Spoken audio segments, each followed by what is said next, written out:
you can't really understate how quickly this has come along. I mean, it's some of the MPs that are in that chamber, not necessarily the ones that were suspended, haven't even given their maiden speeches in Parliament yet. And in the grand scheme of things, yes, 7 MPs voting against the amendment isn't the biggest deal when you look at the kind of 170 odd, 180 working majority that Keir Starmer's inherited, but it does set that precedent, doesn't it? It seems that, a lot of new MPs were potentially staved off from voting and instead chose to abstain because of the threat that was put before them that they'd lose the whip. And it really sets that sign that this new government does not want rebellions, especially this early into its lifespan. And you could even potentially say that the decision to take that kind of hardline option against Labour rebels has come from Number 10 not wanting to lose the positive narrative that they've sort of taken in only a couple of weeks after they entered Number 10 in the first place. It's wanting to keep up that momentum and, as you said, really sets a precedent to other MPs to say, don't vote against us yet. There's going to be some patience needed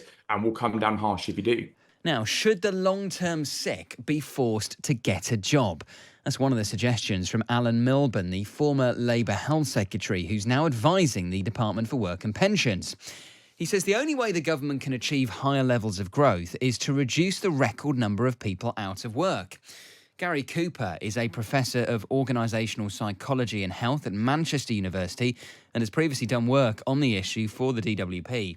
And he's told Times Radio that workers are being let down by poor management. We promote and recruit people to managerial jobs based on their technical skills, not their people skills. That is causing people to get ill and to be less productive. So in the future, what we need, when we promote people to managerial roles, no matter what organization you're in, or recruit them from outside, we have to ensure that they have good social skills. We don't have that.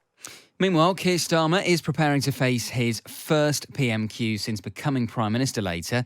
And yesterday, the government defeated a proposal for the two-child benefit cap to be scrapped. But 7 Labour MPs voted in favour of the amendment and have had the whip suspended for 6 months. Let's find out more with Times Radio's Joe Hawkins. Morning, Joe. Good morning, James. Just run us through the 7 rebels. And would it be fair to say these are the usual suspects? I think it probably would be fair to say they're the usual suspects. I mean, the 7 include John McDonnell, Rebecca Long-Bailey, and it's important to remember both of them were in Jeremy Corbyn's shadow cabinet. Richard Burgon, Zara Sultana, Asfana Begum, Ian Byrne, and Imran Hussain complete the 7 who voted against the amendment. It was tabled by the SNP to the King's Speech, and it was calling for that cap to be reversed on the two-child benefit. Ultimately, it was defeated because 363 MPs voted against the amendment and only 103 voted for it. The rest abstained. And as you said, the whip's been stripped for those 7 for 6 months when it will be re-reviewed. It does mean that they'll be heading to Labour Party conference in Liverpool without the whip of the party, which is quite interesting. Yeah, I mean, he's been pretty ruthless in suspending the whip from them, particularly so soon into office. I suppose the argument is, when you've got a majority of whatever it is, 170 odd, you could say, OK, you don't need to worry about backbench rebellions. But actually, probably you do, because you don't want to set the precedent that your backbenchers can rebel. Yeah, I mean, you can't really understate how quickly this has come along. I mean, it's some of the MPs that are in that chamber, not necessarily the ones that were suspended, haven't even given their maiden speeches in Parliament yet. And in the grand scheme of things, yes, 7 MPs voting against the amendment isn't the biggest deal when you look at the kind of 170 odd, 180 working majority that Keir Starmer's inherited, but it does set that precedent, doesn't it? It seems that, a lot of new MPs were potentially staved off from voting and instead chose to abstain because of the threat that was put before them that they'd lose the whip. And it really sets that sign that this new government does not want rebellions, especially this early into its lifespan. And you could even potentially say that the decision to take that kind of hardline option against Labour rebels has come from Number 10 not wanting to lose the positive narrative that they've sort of taken in only a couple of weeks after they entered Number 10 in the first place. It's wanting to keep up that momentum and, as you said, really sets a precedent to other MPs to say, don't vote against us yet. There's going to be some patience needed and we'll come down harsh if you do. The thing is, there are clearly a lot more than just 7 Labour MPs who have concerns over the two-child benefit cap. I mean, Rosie Duffield, who didn't rebel last night, but she wrote in the Times only the other day, criticising the policy. Is there a sense that the government are going to continue to come under pressure on this and any indication they may move at some point? There is absolutely that sense. And then there is an indication that the Prime Minister might eventually budge from his position. I mean, earlier this week, he opened the door to it potentially being scrapped. He said he recognises there's anger in his party over maintaining the policy. But what it's kind of become is a real test of his and Rachel Reeves's fiscal responsibility, because it was an idea that was floated before he entered number 10. And a test of how much and how gradual the change would be under a Labour government. He said that he recognises this will be reviewed in time, but it does need a bit of patience. And there needs to be some kind of mature fiscal steps going forward. And that could absolutely be a theme of this Labour government going forward.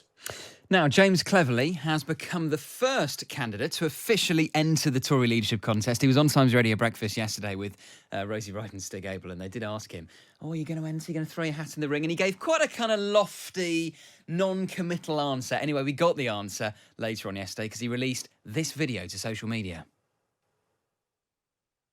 But we can only do this together. We can only do this as a united party, focused on the needs of the British people, relentlessly working to make their lives better. Well, there we go. That's some of the video announcing his leadership launch that he posted to social media yesterday, James Cleverly. What is his pitch, Joe? Is he the unity candidate in this election? Well, it's quite important to consider he's the first to announce the formal bid. Could that help in sort of rallying a little bit of support? You know, in part of his pitch, he doubled down on the Rwanda scheme. He did that on Times Radio yesterday, didn't he? He said that, you know, what and they need to do in that pitch is to re-establish their reputation.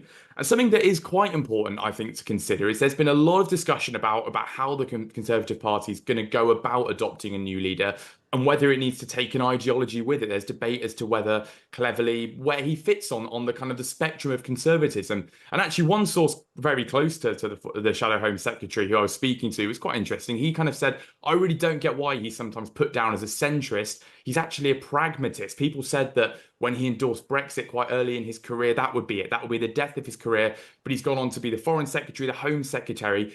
And most importantly, this source said, the party chair. They said that actually his most impressive work in the party has been as the chairman and his ability to hold the party together. And that's actually something that he might take momentum into this leadership contest as a unity candidate with that kind of background, with his brief that he's had. Something else that really stuck with me that I think was actually quite fun and quite good to mention was that he said his way of kind of handling the media, which has become quite synonymous with James Cleverly, is a kind of shooting from the hip and sort of saying it in more of a regular person talk and kind of ditching the politician mannerisms.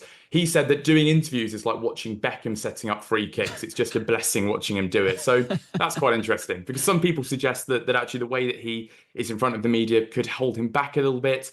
But I just think it's quite interesting that he's been put down as a pragmatist, that he could well be going forward as that unity candidate, given his background in the party already. And I'm guessing, Joe, we will probably hear, by the end of play today, more candidates coming forward. I mean, they'll come thick and fast now. They will, partly because the 1922 committee of backbench Tory MPs said the contest now opens today on Wednesday and it will close next Monday. Some of the candidates we can also expect to see alongside James Cleverly. Suella Braverman's been highly tipped for it. Kemi Badenoch as well. Dame Priti Patel, Robert Jenrick, those ones kind of more from the right of the party. Tom Tugendhat, an option more from the centre, from the One Nation group of Conservative MPs. Victoria Atkins has also suggested that she might want to, as has Mel Stride has been quite vocal in the past week or so, putting forward his bid to be leader. And as I said, the nominations close next Monday. Then we'll have the full picture of who's going forward and who needs or who will be looking for the support of 10 MPs, which is what you need to really get your leadership bid underway. Joe, thank you so much. Times Radio's Joe Hawkins there with a look at the day's politics.